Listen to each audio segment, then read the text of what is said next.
Welcome. Today we're joined by Sean Jordan, founder of StrataPress. I'm actually an advisory board member of StrataPress, as is Jason Kurtz, who we had on last week talking about retention in strata management. Welcome, Sean. Thank you. Thank you for having me on board with the chat. I'm usually better at, I think, live events in front of an audience, but this works fine. You just never know who's out there. It's kind of flying blind. Well, there you go. Yeah, it's We're here to talk about how to simplify Strata Council's workload, and you're an expert at that. Tell us a bit more about your background before we get into the details. Okay, well, what led me to StrataPress was I have a background in internet technologies, something I've been doing for over 25 years. I've produced hundreds of online projects for companies around the world.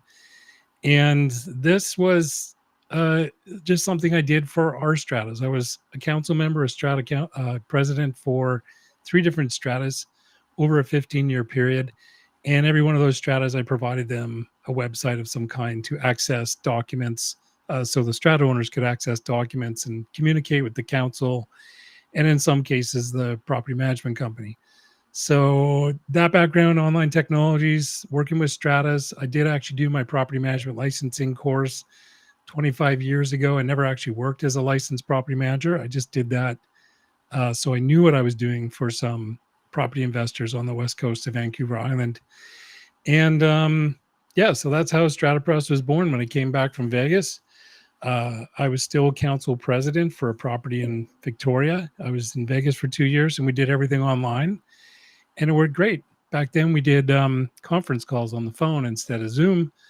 But when I got back to Canada, I thought it would actually make a tidy little business, because the portals I provided for our stratas were very popular and widely used for a couple of years before I dove into StrataPress. So with the help of a genius programmer I found on Vancouver Island, we launched this initially about 2015, but we restructured it and relaunched it in 2017, and it's evolved constantly since that time. So right now, nothing better than lived experience to help you determine how to build tools that will help.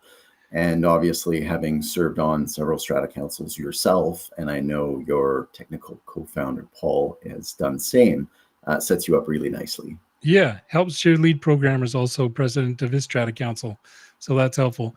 And our business did evolve. We started working more with property management companies to solve a problem they had in processing document requests from realtors, lawyers, and notaries. So as we grew that business, we pulled the portal that we created out of the closet, so to speak, and started letting property management companies introduce that to their strata corporations. And since then, it's grown to over 35,000 strata owners, registered owners, and probably about 7,500 registered realtors and lawyers. So that's our primary business, selling strata documents, but the strata owners portal works very well with that for document distribution and communication. So widely used. It all ties in. Yeah. We send about 250,000 emails, notifications out per month, and that's growing. So a lot of centralized communication is what we're going for. So streamlining council operations, as a council member, I found this was very important. As you get more experience, not only working on a council, but being exposed to how these different strata councils work through building StrataPress over the last 10 years, you just start to see where things can be more efficient. These councils are made up of volunteers with limited time and resources, and the buildings themselves and bylaws become more complex. Councils need tools and systems to reduce friction. So having some efficiency will help, with missed deadlines, missed maintenance, poor communication. Those things all lead to owner frustration and increased cost. And, inefficient operations can just damage the trust.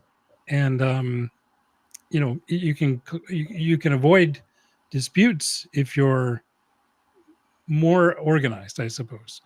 I never had a problem with any of the stratas I was on. Everything seemed to run really great. I thought they all ran great. But the thing is, people had access to information anytime they needed, and they got answers, and we were very transparent on the platform. So leverage these, digital tools that are online to save time. create repeatable structures, standard agendas, templates, calendar, maintenance, the tasks, things like that. And, the bottom line is councils, I just tweeted this yesterday, councils should be focused on oversight and not administration. So we can automate a lot of the routine tasks. You can automate a lot of the routine tasks like owner communication, scheduling, financial reporting, those type of things. And that communication with owners really strengthens, the trust and keeps things running very efficiently.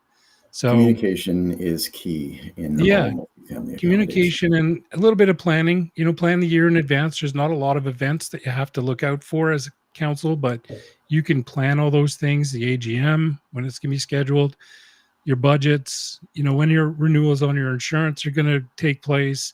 You can schedule those things into a calendar just to help remind you of what needs to be done next. I've had a lot of council members come to me and say, I don't have the need to learn all this. I have the need for someone to tell me what to do. So that's the attitude, is like, they don't want to learn the Strata Property Act. They don't want to figure out how to manage budgets. I mean, we're essentially putting volunteers in charge of a multi-million-dollar corporation. Yes. And with little skills.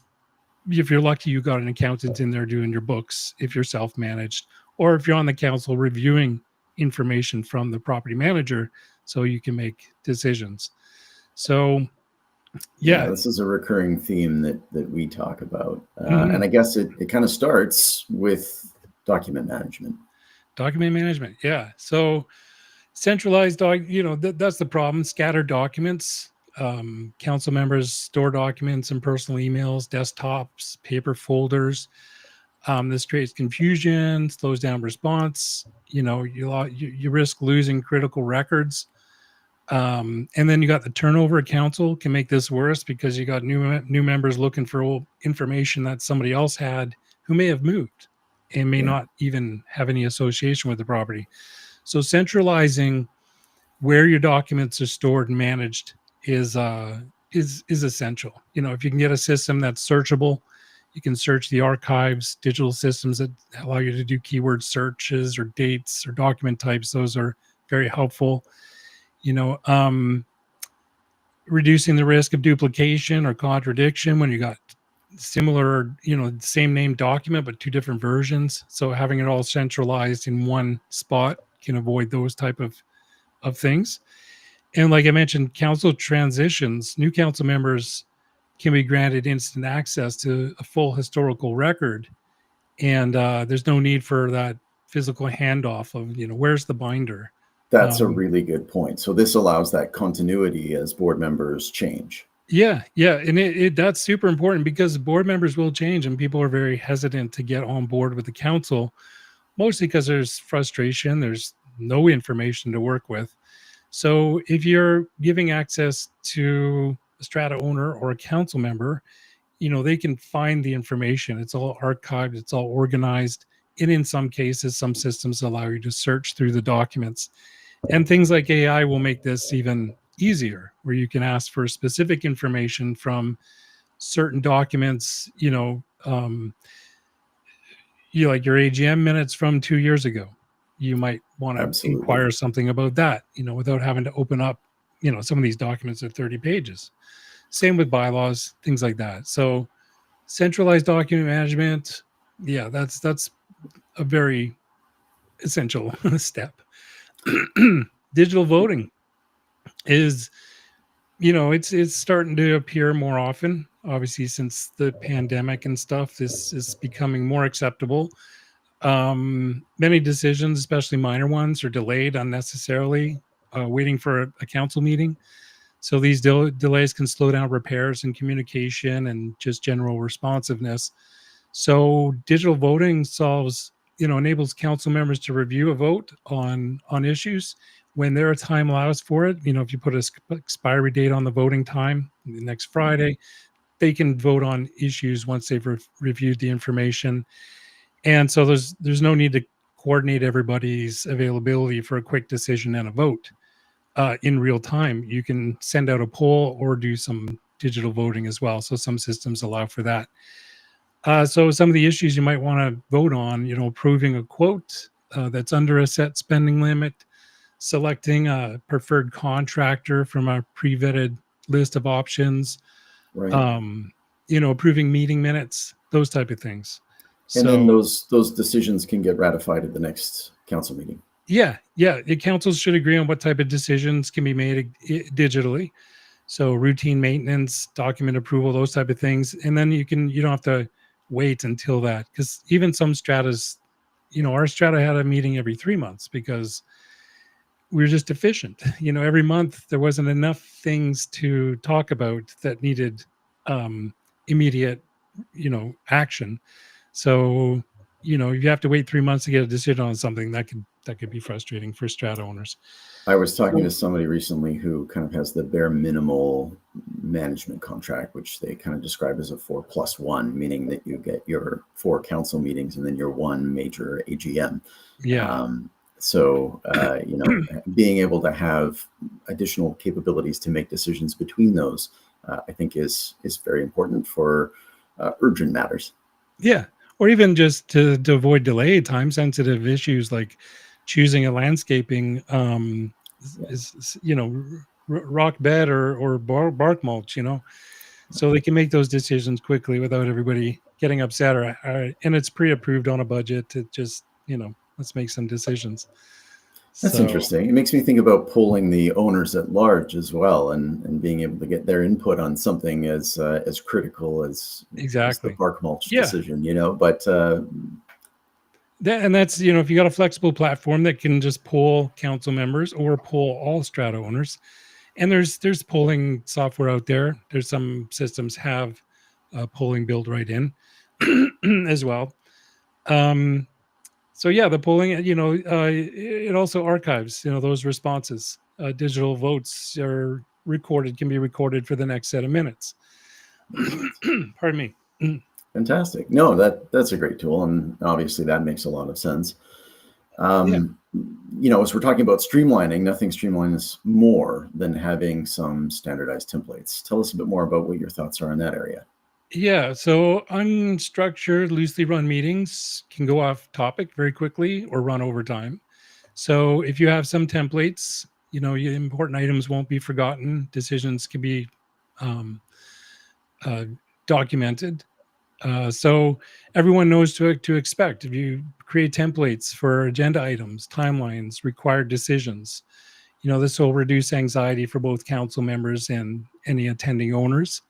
And since, it helps stay focused on time, so a time block agenda can prevent meetings from being dominated by a single issue as well. So encourages prioritization of critical topics first, and ensures key issues aren't missed. And this will also improve your meeting minutes quality. Standard agenda provides a natural outline for minute taking, making it easier to record and follow up on decisions. So that's where I'm at on that. I know a lot of owners are nervous if they are contemplating joining council, that they just don't have the familiarity. They've never been on one before. They don't know how to run one of these sessions. Having some of this standardized, I think, will help. That's right. It encourages preparedness and accountability. So council members will know ahead of time what will be discussed, so they come prepared. And, responsibility for agenda items can be assigned in advance as well. So I think that's probably a big, hesitation for people is not coming into something prepared. Like, I don't know what I'm doing here. Like, what's going on? Absolutely. But if you use a template, you're going through a list of items, a call to order, approval of the previous minutes, a financial update, maintenance, repair issues, those type of things, new business, and so on. So there's a list step by step. So it doesn't have to be a daunting task, So speaking of daunting tasks, tracking maintenance requests, staying on top of the routine, proactive, and seasonal maintenance, these sorts of things are very consuming for Strata Council members. Yes. What are your thoughts about how that's done and what can be done to ease that process for Strata Council members? Yeah, council members will volunteer their time, and they'll end up being buried in paperwork and emails and follow-ups, and they'll get frustrated quickly. So, delegation of routine tasks is,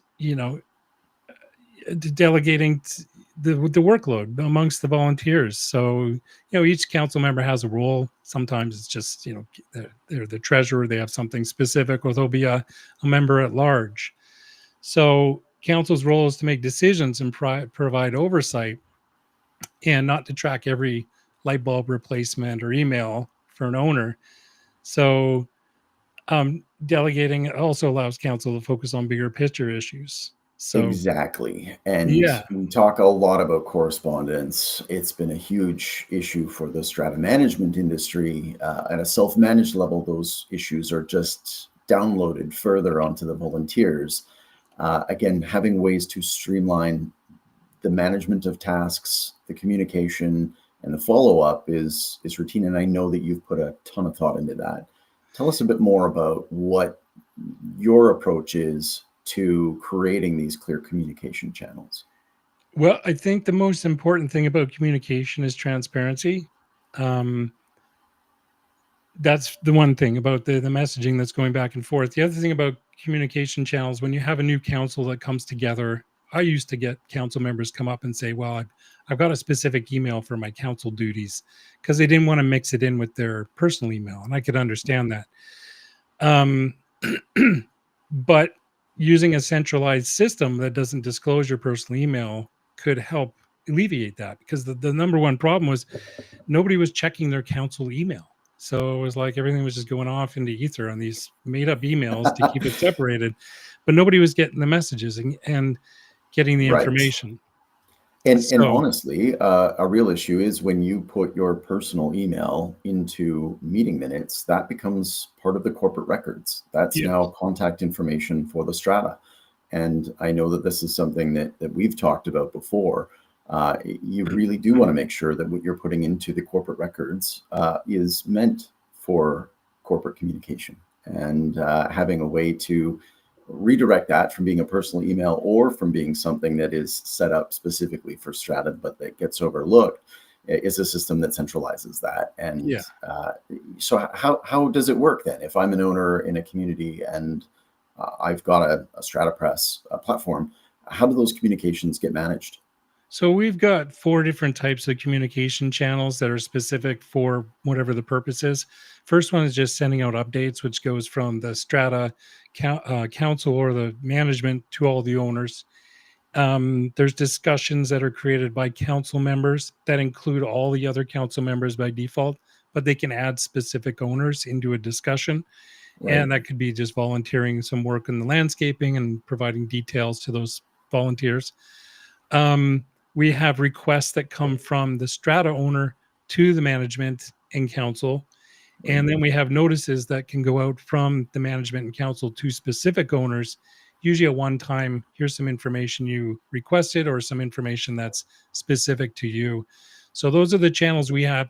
It's all transparent. Nothing gets deleted. It's like sending out an email. But the beauty is it's all archived as well. So updates that go out provide a tracking ability for when minutes of meetings were sent or financials. And in ours, we take it one step further, is we can actually look at the email list of the strata owners and see which emails got delivered, which ones were opened, which ones got bounced, so that we know, this person's email is continually bouncing. Actually been received. Yeah, exactly. And then if it's consistently being bounced, then somebody can follow up with a phone call to that person to get the proper information. So just as an example, proper communication, onboarding a company with say 4,000 owners, we did this before. We onboarded them all, sent them a welcome message, and we had over 400 emails bounced. And the property management company wasn't even aware that those emails weren't being delivered, because most companies don't, and most councils don't have any way of knowing. Right. Did that get 10%. Delivered? That's amazing. Yeah, 10%. And it wasn't, through neglect or anything. It was just those emails that were collected maybe a year ago, 2 years ago, when the owner moved in. They change, and maybe they didn't more. Have any way. Some people do live in their communities for many years, and we've all been through numerous email changes. Yeah, and they don't think They don't think to update that stuff. That's so, you got to provide a way for someone to know how to contact the council directly, without it being in a portal, because they may have a question about how to even log in, how to even register for this system they've provided. So there's got to be that type of thing, and that could be in the meeting minutes. We consistently always put contact information in the meeting minutes, an email address that the owners could contact if they had any questions. Otherwise, everything was distributed through the platform we built, which was the predecessor to the current StrataPress Strata Owners Portal. Fantastic. Yeah. So very talk to me about this prioritization of tasks. Okay. Forgotten, overlooked tasks, council members juggling many responsibilities, repairs, finances, bylaws, communication, things like that. Without a structured system, action items just slip through the cracks between meetings. Yeah. So having a tracking tool, a central shared tasks list helps ensure accountability. This will work for a lot of people. Some people it doesn't. Some people just love making lists, and it becomes a list of things to do that never get done. So there's a balance there with that. You gotta prioritize urgent tasks, roof leaks, of course, lower priority items, your website update or whatever it might be. So, these things also help plan budgets, based on seasonality and capacity. So task management tools are very helpful. They'll help with decisions made during meetings. Sometimes they require a follow-up, but transparency tools out there like Trello. I think Google Sheets, they have shareable task lists for smaller councils.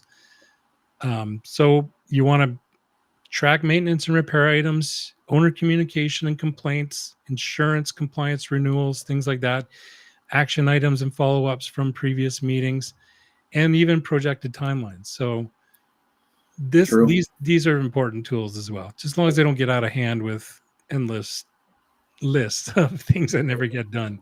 Exactly. And I mean, that kind of comes back to, the way that they task manage and how they ensure that the items have been dealt with and not just neglected. You've got your routine maintenance. You've got these key council activities as well. You've talked about the need to prep your budget, to do those reviews, to get that insurance in place. Even that turnover, again, outgoing council members can leave a list of open pending tasks that don't get forgotten because we know those issues haven't yet been, addressed. So that helps with transition to new councils as well. True. Very true. Mm-hmm. And defining the role of council members and what's expected of them. I think this is a problem, whether you're on a very small strata or a large managed one. Yeah. Talk to us about your experience there. I think roles are very important. It does give some responsibility, spreads that responsibility amongst the volunteers, especially with the treasury, the treasurer's responsibility. Usually had somebody who's going to take care of all the accounting. And I'm always picturing this, as a self-managed strategist. You're not going to have these issues necessarily working with professional management, but as a council member on a self-managed strata, these are important to have roles. And I guess they are with the professionally managed too, because then you know who you're going to communicate with. It is those channels of communication that matter, right? I've actually heard from property managers that they really don't like correspondence that happens direct with certain strata council members that are outside the official channels, because then they can't perform their duties effectively if they're not aware of someone making a bylaw complaint or dealing with those sorts of issues. Right. So without clear rules, things may be duplicated or not done at all. It eliminates tension where there's expectations aren't met, where one person was expected to do much more than they're capable of doing or have time to do. So clarity matters for that. And what we're talking about, president, vice president, treasurer, secretary, everybody else is a member at large. With over 30,000 strata corporations in British Columbia alone, and a minimum of 3 strata council members on each, you can see how quite quickly you get to that 125,000, 150,000 plus individuals And they do move and they do turn over. And, this opportunity for things to fall between the cracks or create efficiencies is very real. Yeah. And that leads to this point, onboarding. Transition packages for new council members makes it really easy for new council members to get up to speed and understand what their expectations are. So when a council member leaves, valuable contacts, processes, decisions often leave with them.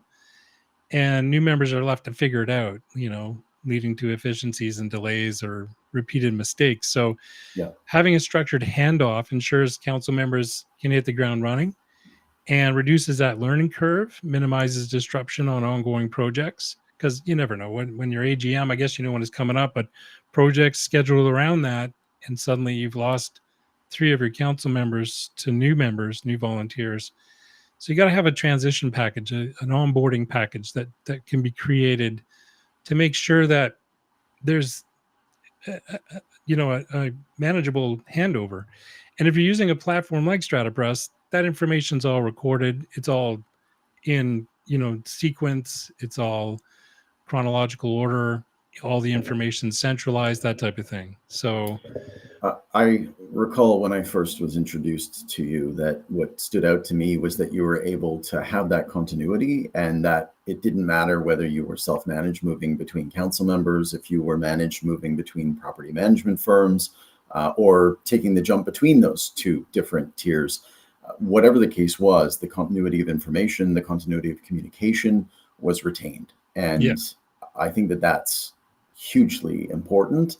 And it allows you to use that institutional knowledge that is owned by and sticks with the Strata Corporation to make more informed decisions. So that kind of leads on to your last topic or slide. Yeah, if I could just on that last bit, just about the ongoing onboarding.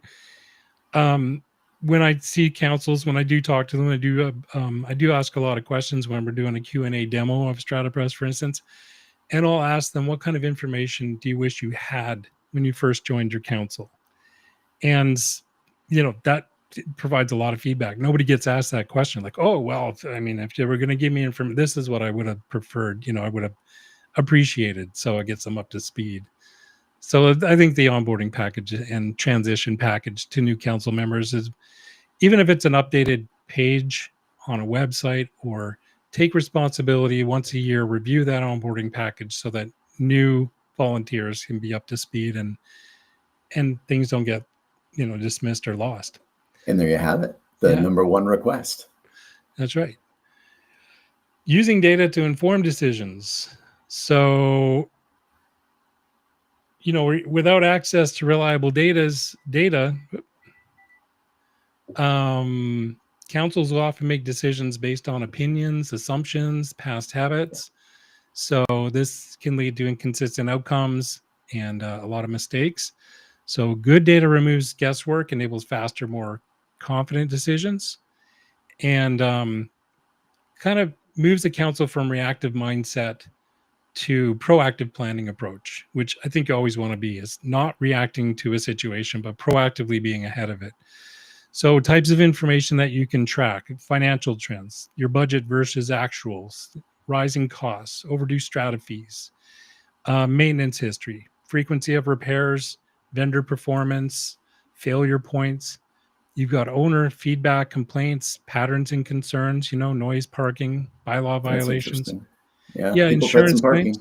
Yeah, lots about parking. Insurance claims should be tracked.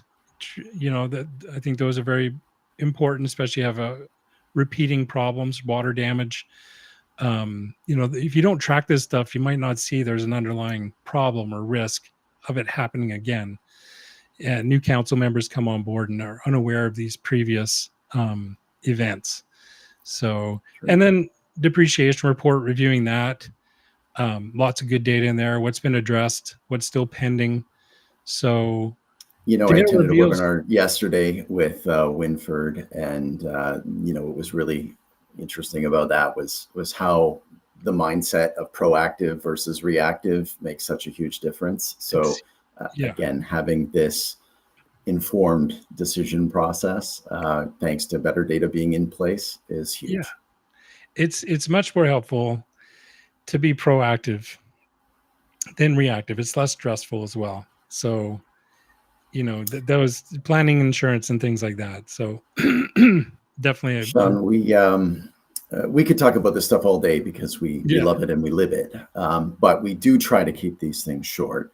If you were to sort of summarize your experience as a Strata Council member, and given what you've learned at StrataPress over the last decade, what would be the top 3 things that you want Strata Council members to know and to do to streamline their operations?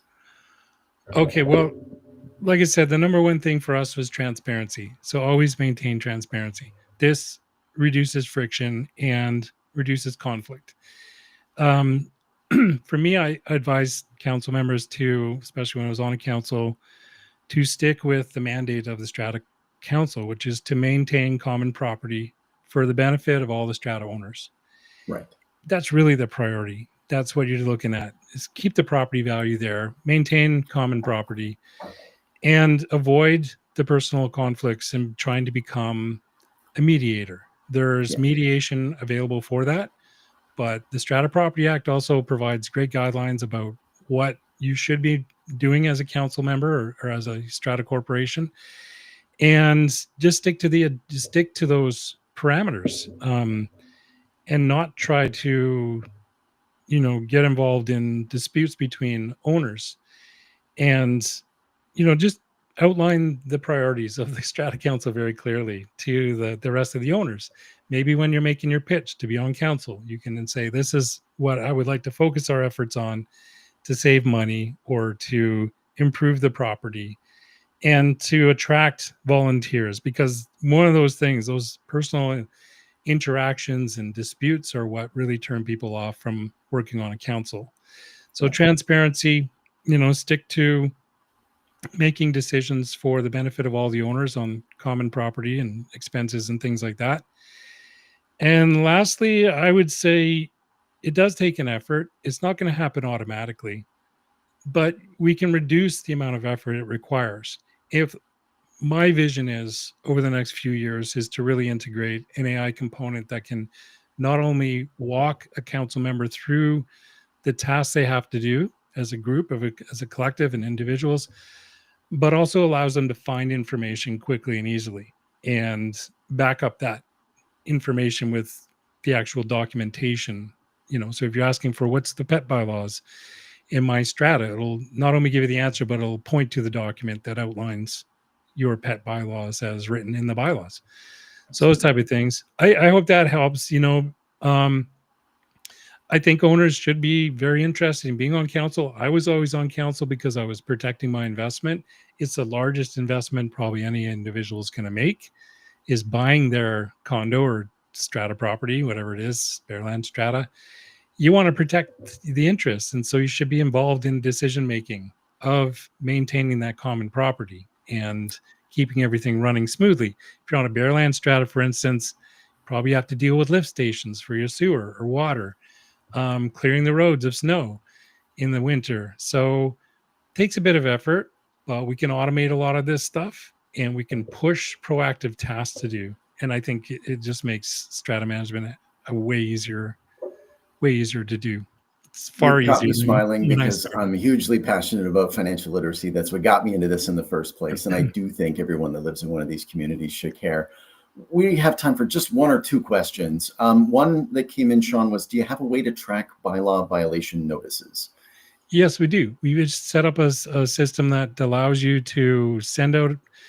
Initially, you'll communicate the bylaw violation, but when it comes to issuing a fine, we have a system, a feature that does that. Sends the information in a formal letter to the recipient. It provides them a communication channel about that issue, and it sends reminders when expiry dates have come up, and so they can be addressed. And that's all tracked separately. I know I listed the other communication options, but bylaw violations you can send and track separately, and those are all archived as well. Fantastic. And just one more, the last one. Have you got accounting capabilities? We use QuickBooks and it's not ideal for our strata. we are working on a component for accounting. Not sure if that's the right word for it. It's more bookkeeping for a single self-managed strata. You're going to have your budget and you're going to track your expenses. And in some cases, especially if you work with StrataPress, you'll track your revenue. And since all those tasks take place through our system, our one platform, we can create an accounting bookkeeping system that can be basically help you file your corporate taxes at the end of the year, give you a real-time glimpse at what your budget is, what you spent, those type of things. So yeah, so yeah, that is something we're working on right now, and we're actually incorporating first part of our AI into that, not to do the accounting part, but to guide you through what is required when doing accounting for a self-managed strata. Fantastic. Yeah. Sean, thank you so much for joining us. Next week, we're going to have Ryan Grant talking about the power of participation in strata communities. Oh, great. That'll be a great session. Yeah. And we'll have you back on in the fall to tell us a bit more about some of the other new factors. Features. Yeah, maybe I can. I can talk more about some of the technology behind what we're doing now, document management and distribution, things like that. Appreciate thanks everyone for joining us. There's a website link there on your screen. Go to stratapress.com, learn a bit more about how your strata workload could be simplified. Thanks, Sean. We'll see you soon. All right. Thanks a lot.